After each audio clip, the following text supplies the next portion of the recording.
Hello দর্শক, আসসালামু আলাইকুম। সবাইকে স্বাগতম জানাচ্ছি আমার আজকের পর্বে। আজকে আমি আপনাদের দোকানের মতো পারফেক্ট খাজা তৈরি করে দেখাবো। অনেকে বাসায় খাজা তৈরি করতে গেলে পারফেক্ট হয় না। আমার আজকের খাজার রেসিপিটি হুবহু ফলো করে তৈরি করলে আপনাদের খাজা দোকানের মতো একেবারে পারফেক্ট হবে। মিক্সিং বলে 1 কাপ পরিমাণ ময়দা নিয়ে নিচ্ছে, স্বাদ মতো লবণ দিয়ে দিচ্ছে, 3 টেবিল চামচ পরিমাণ সয়াবিন তেল দিয়ে দিচ্ছে। আপনারা চাইলে এখানে ঘি ব্যবহার করতে পারবেন। এবার সবকিছু একসাথে খুব ভালো করে মিশিয়ে নিতে হবে। হাত দিয়ে ঘষে ঘষে তেল ময়দার সাথে খুব ভালো করে মিশিয়ে নিচ্ছে। যখন দেখবেন হাত দিয়ে মোট করলে এরকম দলা পেকে যায়, তখন বুঝতে হবে ময়ানটা পারফেক্ট হয়েছে। এবার এর মধ্যে অল্প অল্প করে পানি অ্যাড করে সফট একটি ডো তৈরি করে নিতে হবে। এই ডোটা খুব বেশি নরম করা যাবে না, আবার শক্ত করা যাবে না। মসৃণ একটি ডো তৈরি করে নিতে হবে। মাখানো হয়ে গিয়েছে, এখন ডোটাকে আরো কিছুক্ষণ সময় নিয়ে মথে নিতে হবে। এই তো আমার ডো তৈরি হয়ে গিয়েছে। এবার ঢাকনা দিয়ে ঢেকে রেস্টে রেখে দেব প্রায় 10 মিনিটের জন্য। খাজার জন্য আমি শিরা রেডি করে নেব। সেজন্য চুলে একটি কড়াই বসিয়ে 1 কাপ পরিমাণ চিনি দিয়ে দিচ্ছি, হাফ কাপ পরিমাণ পানি দিয়ে দিচ্ছি। এখন চিনি আর পানি খুব ভালো করে মিশিয়ে নিচ্ছে। এর মধ্যে 1টি এলাচ দিয়ে দিচ্ছি। এখন অনবরত নেড়েচেড়ে জাল করে এই শিরাটাকে কিছুটা ঘন করে নিতে হবে। তবে খুব বেশি ঘন করা যাবে না, আবার পাতলাও করা যাবে না। মিডিয়াম ঘনত্বের শিরা রেডি করে নিতে হবে। যখন দেখবেন শিরাটা হাতের মধ্যে নিলে এরকম একতারের মতো হয়, তখন বুঝতে হবে শিরাটা একেবারে পারফেক্ট হয়েছে। এখন চুলা বন্ধ করে এই শিরাটাকে ঠান্ডা করে নিতে হবে। 10 মিনিট পর এই ডোটাকে আমি আরও কিছুক্ষণ মথে নেব। তারপর ডোটাকে বোর্ডের উপর নিয়ে এরকম লম্বা রোলের মতো করে নিচ্ছি। এখন ছুরি দিয়ে 5টি ছোট লেচি আমি কেটে নিচ্ছি। এখান থেকে 1টি লেচি নিয়ে এইভাবে গোল বলের মতো তৈরি করে নিচ্ছি। এভাবে সবগুলো গোল বলের মতো তৈরি করে নিয়েছি। এখান থেকে 1টি বল রেখে বাকিগুলোকে মিক্সিং বলে নিয়ে ঢেকে রাখবো। এবার এই বলটাকে হাত দিয়ে এভাবে চেপে চ্যাপ্টা করে নিচ্ছে। উপরে কর্নফ্লাওয়ার দিয়ে বেলুন দিয়ে পেলে পাতলা বড় একটি রুটি তৈরি করে নিচ্ছে। চেষ্টা করবেন কর্নফ্লাওয়ার দিয়ে এই রুটিটা বেলে নিতে। কর্নফ্লাওয়ার দিয়ে বেলে নিলে এই রুটিটা বেলতে যেমন সহজ হবে, খাজাটাও অনেক বেশি মুচমুচে হবে। দেখুন, এরকম পাতলা একটি রুটি তৈরি করে নিয়েছি।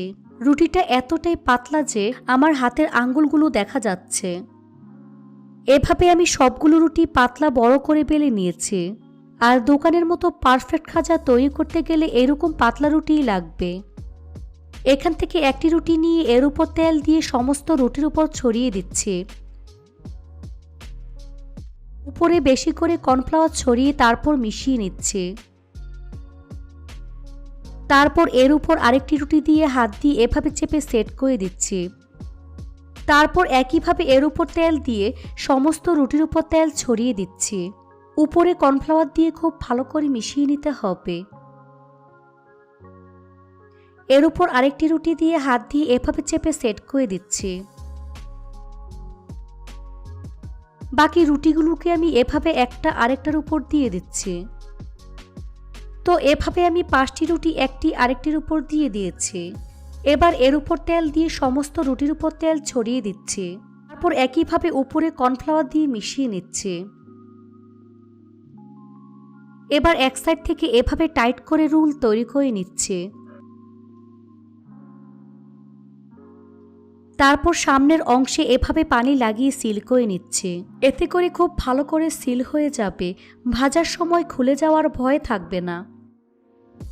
তারপর হাত দিয়ে এভাবে বেলে সিল করে নিচ্ছে। এবার বোর্ডের উপর নিয়ে সাইডের বাড়তি অংশ আমি কেটে ফেলে দিচ্ছি। তারপর ছুরি দিয়ে এভাবে ছোট ছোট করে লেচি কেটে নিচ্ছে। দেখুন কতটা লেয়ার হয়েছে, দেখে নিশ্চয়ই বুঝতে পারছেন। এভাবে সবগুলো আমি কেটে নিয়েছি। এখান থেকে 1টি লেচি নিয়ে এভাবে হাত দিয়ে হালকা হাতে চেপে চ্যাপ্টা করে নিচ্ছি। উপরে কর্নফ্লাওয়ার ছিটিয়ে বেলুন দিয়ে বেলে হালকা হাতে আমি বেলে নিচ্ছি। তবে খুব বেশি পাতলা করা যাবে না, আবার মোটাও করা যাবে না। দেখুন এইরকম পাতলা করে বেলে নিয়েছি, সবগুলো লেয়ার স্পষ্ট বোঝা যাচ্ছে। তো এভাবে সবগুলো বেলে আমি খাজা রেডি করে নিয়েছি। খাজাগুলো ভাজার জন্য চুলে একটি কড়াই বসিয়ে পরিমাণ মতো সয়াবিন তেল দিয়ে তেলটাকে হালকা আছে আমি গরম করে নিয়েছি। এর মধ্যে 3টি খাজা দিয়ে দিচ্ছি। চুলারা স্লো মিডিয়ামের মাঝামাঝি রেখে এই খাজাগুলোকে একটু সময় নিয়ে গোল্ডেন ব্রাউন কালার এবং ক্রিস্পি করে ভেজে নিতে হবে। দেওয়ার সাথে সাথে খাজাগুলো কিন্তু নাড়াচাড়া করা যাবে না। যখন দেখবেন খাজাগুলো উপরে ভেসে উঠেছে তখন খুবই সাবধানে এগুলোকে আমি উল্টে দিচ্ছি। এভাবে কিছুক্ষণ পরপর উল্টে পাল্টে একটু সময় নিয়ে গোল্ডেন ব্রাউন কালার করে ভেজে নিতে হবে। ভাজা হয়ে গিয়েছে, এখন তেল ছেঁকে নাস্তার প্লেটে নিয়ে নিচ্ছি।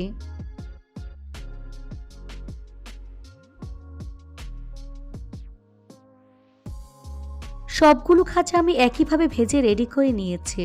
আপনারা যদি খাজা সংরক্ষণ করতে চান তাহলে এভাবে ভেজে নেওয়ার পর ভালো করে ঠান্ডা করে একটি এয়ারটাইট বক্সে রেখে 10 থেকে 15 দিন সংরক্ষণ করে খেতে পারবেন। শিরায় দিলে কিন্তু খাজাগুলোকে আর সংরক্ষণ করা যাবে না। এবার একটি খাজা শিরার মধ্যে দিয়ে খুবই সাবধানে শিরা খুব ভালো করে লাগিয়ে নিচ্ছি। সব দিক খুব ভালো করে শিরা লাগিয়ে নিতে হবে যাতে করে শিরার ভিতর পর্যন্ত পৌঁছাতে পারে। এই কাজটা খুবই সাবধানে করবেন, তা না হলে খাজা ভেঙে যাবে। তো সবগুলো খাজায় শিরা লাগিয়ে রেডি করে নিয়েছি। এখন পরিবেশন করে আপনাদের দেখিয়ে দিচ্ছি। এই খাজা মুখে দিলেই মিশে যাবে।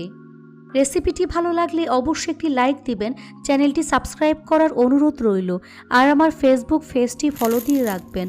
সবাই অনেক বেশি ভালো থাকবেন। আল্লাহ হাফেজ।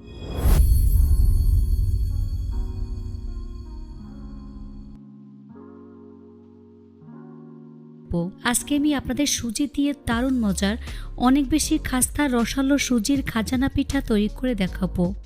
কেউ বা এটাকে সুজির মিষ্টিও বলে। নাম যাই হোক না কেন জিনিস কিন্তু একই। প্রথমে একটি মিক্সার জারে 1.5 কাপ পরিমাণ সুজি নিয়ে নিচ্ছি। এবার ব্লেন্ডার জারে ঢাকনা লাগিয়ে খুব ভালো করে ব্লেন্ড করে গুঁড়া করে নিতে হবে। তো আমি সুজি গুঁড়া করে নিয়েছি। এখন একটি মিক্সিং বলে নিয়ে নিচ্ছি। দেখুন খুব ভালো করে গুঁড়া করে নিয়েছি, দেখে হয়তোবা বুঝতেই পারছেন। এখন এর মধ্যে 1/2 কাপ পরিমাণ ময়দা দিয়ে দিচ্ছি। স্বাদ মতো লবণ অ্যাড করে দিচ্ছি, সাথে 1 চা চামচ পরিমাণ চিনি দিয়ে দিচ্ছি। 2 টেবিল চামচ পরিমাণ ঘি দিয়ে দিচ্ছি। চেষ্টা করবেন ঘিটা ব্যবহার করতে। ঘি সুজির সাথে খুব ভালো করে মিশিয়ে নিতে হবে, কারণ ময়ানটা যত ভালো হবে এই খাজানা পিঠা তত বেশি খাস্তা এবং পারফেক্ট হবে। তাই একটু সময় নিয়ে ময়ান করে নিতে হবে। যখন দেখবেন হাত দিয়ে মুঠ করলে এরকম দলা পেকে যায় তখন বুঝতে হবে ময়ানটা একেবারে পারফেক্ট হয়েছে, অর্থাৎ ঘি সুজির সাথে খুব ভালো করে মিশে গিয়েছে। এর মধ্যে অল্প অল্প করে পানি অ্যাড করে মোটামুটি সফট একটা ডো তৈরি করে নিতে হবে। এই ডোটা খুব বেশি শক্ত করে ফেলা যাবে না, আবার নরম করে ফেলা যাবে না, মাঝামাঝি থাকবে। পানিটা একবারে না দিয়ে অল্প অল্প করে দিয়ে মিশিয়ে ডোটা তৈরি করে নিতে হবে। এই তো ডোটা আমার মাখানো হয়ে গিয়েছে। এই ডোটাকে আরও কিছুক্ষণ সময় নিয়ে আমি মথে নিচ্ছি। এই তো ডোটা আমার রেডি হয়ে গিয়েছে। এখন ভিজা কিচেন টাওয়াল দিয়ে আমি ঢেকে দিচ্ছি। তারপর ঢাকনা দিয়ে ঢেকে রেখে দেব প্রায় 20 মিনিটের মতো। এবার চুলায় একটি পাত্র বসিয়ে এর মধ্যে 1 কাপ পরিমাণ চিনি দিয়ে দিচ্ছি, সাথে 1/2 কাপ পরিমাণ পানি অ্যাড করে দিচ্ছি। এখন গ্যাস অন করে দিচ্ছি। 3 থেকে 4টি এলাচ দিয়ে দিচ্ছি। এখন চুলার আঁচ মিডিয়ামে রেখে চিনি খুব ভালো করে গলিয়ে পানির সাথে মিশিয়ে নিতে হবে। এভাবে অনবরত নেড়ে চেড়ে চিনি পানির সাথে খুব ভালো করে মিশিয়ে নিচ্ছি। কিছুক্ষণ জাল করে শিরা তৈরি করে নিতে হবে, তবে খুব বেশি ঘন করে ফেলা যাবে না, আবার পাতলা করে ফেলা যাবে না, মিডিয়াম ঘনত্বে রাখতে হবে। যখন শিরা হাতের মধ্যে নিলে এরকম একতারে সৃষ্টি হচ্ছে তখন বুঝতে হবে শিরাটা রেডি হয়ে গিয়েছে। এ পর্যায়ে 1/2 চা চামচ পরিমাণ লেবুর রস দিয়ে দিচ্ছি। এতে করে শিরা জমাট বেঁধে যাবে না। তারপর লেবুর রস ভালো করে মিশিয়ে নিচ্ছি। এখন চুলা বন্ধ করে এটাকে এক সাইডে রেখে দিচ্ছি। তবে শিরাটাকে খুব বেশি ঠান্ডা করে ফেলা যাবে না, হালকা গরম রাখতে হবে। ফিরে আসলাম 20 মিনিট পর। এখন ঢাকনা সরিয়ে ডোটাকে আরো কিছুক্ষণ সময় নিয়ে আমি মথে নিচ্ছি। ডোটাকে সমান 3 ভাগে ভাগ করে নিচ্ছি। এখান থেকে 1 ভাগ নিয়ে ঠিক এভাবে গোল বলের মতো আমি তৈরি করে নিচ্ছি।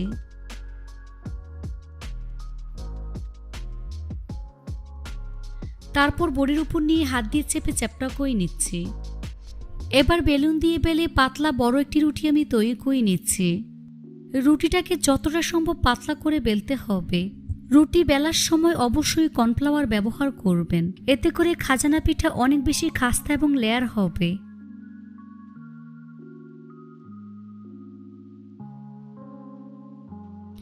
দেখুন ঠিক এরকম পাতলা বড় একটি রুটি আমি তৈরি করে নিয়েছি। রুটির উপর সামান্য পরিমাণ ঘি দিয়ে ছড়িয়ে দিচ্ছি। সব দিক ভালো করে লাগিয়ে নিতে হবে, তবে খুব বেশি দেওয়া যাবে না। হাতের কাছে ঘি না থাকলে না দিলেও চলবে। এবার রুটির উপর বেশি করে কর্নফ্লাওয়ার ছিটিয়ে দিচ্ছি।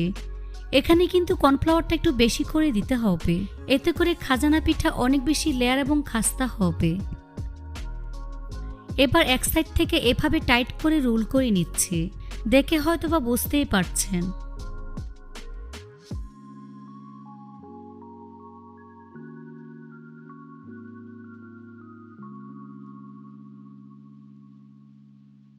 রুটির সামনের অংশে পানি লাগিয়ে নিচ্ছি, এতে করে খুলে যাওয়ার ভয় থাকে না। তারপর রোল করে নিচ্ছি।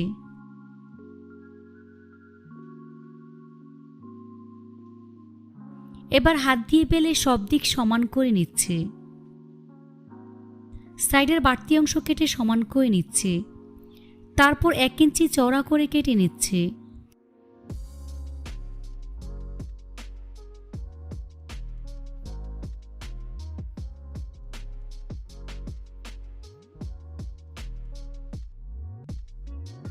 তো আমি সবগুলো কেটে নিয়েছি। এখন একটি লেচি দেখিয়ে দিচ্ছি ভিতরে ঠিক কতটা লেয়ার হয়েছে। এখান থেকে একটি লেচি নিয়ে হাত দিয়ে আলতোভাবে চেপে চ্যাপটা করে নিচ্ছি। উপরে কর্নফ্লাওয়ার ছিটিয়ে বেলুন দিয়ে হালকা হাতে বেলে নিচ্ছি, তবে খুব বেশি পাতলা করে ফেলা যাবে না, আবার অনেক বেশি মোটা রাখা যাবে না। দেখুন একটি খাজানা পিঠা আমি তৈরি করে নিয়েছি। একইভাবে আরেকটি বেলে আপনাদের দেখিয়ে দিচ্ছি।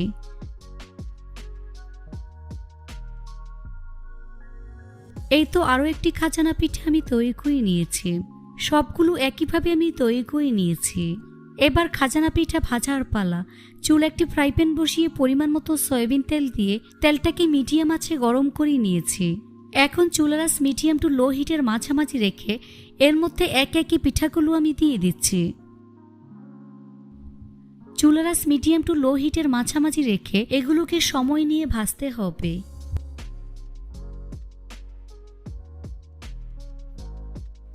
কিছুক্ষণ পর খাজানা পিঠাগুলো আমি উল্টে দিচ্ছি।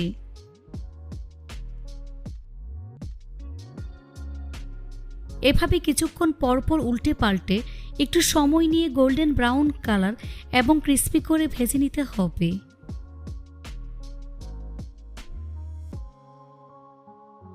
তো আমার খাজানা পিঠা ভাজা হয়ে গিয়েছে। দেখুন খুব সুন্দর কালার চলে এসেছে। এখন ছাঁকনি দিয়ে তেল ছেঁকে নাস্তার প্লেটে নিয়ে নিচ্ছি।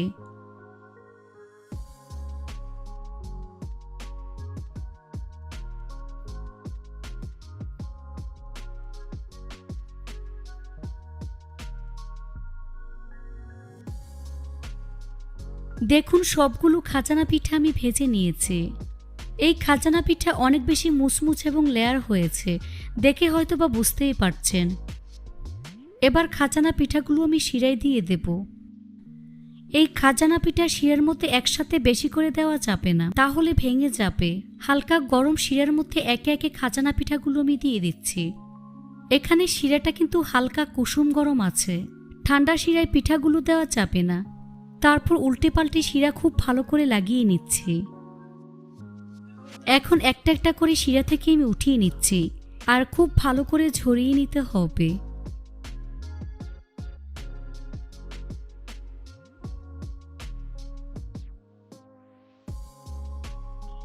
বাকি খাজানা পিঠাগুলোকে একইভাবে শিরার মধ্যে আমি দিয়ে দিচ্ছি, তারপর উঠিয়ে নিতে হবে। তো সবগুলো খাজানা পিঠায় শিরা লাগিয়ে নিয়েছি। দেখুন দেখতে মাশাআল্লাহ কতটা সুন্দর এবং কতটা লোভনীয় হয়েছে, খেতে কিন্তু অনেক বেশি মজার হয়েছে। এখন ভেঙে দেখিয়ে দিচ্ছি ভিতরটা কতটা পারফেক্ট হয়েছে। এই খাজানা পিঠা তৈরি করে আপনারা চাইলে 1 সপ্তাহ পর্যন্ত খেতে পারবেন। আশা করছি আমার আজকের এই খাজানা পিঠার রেসিপিটি সবার কাছে অনেক বেশি ভালো লেগেছে। রেসিপিটি ভালো লাগলে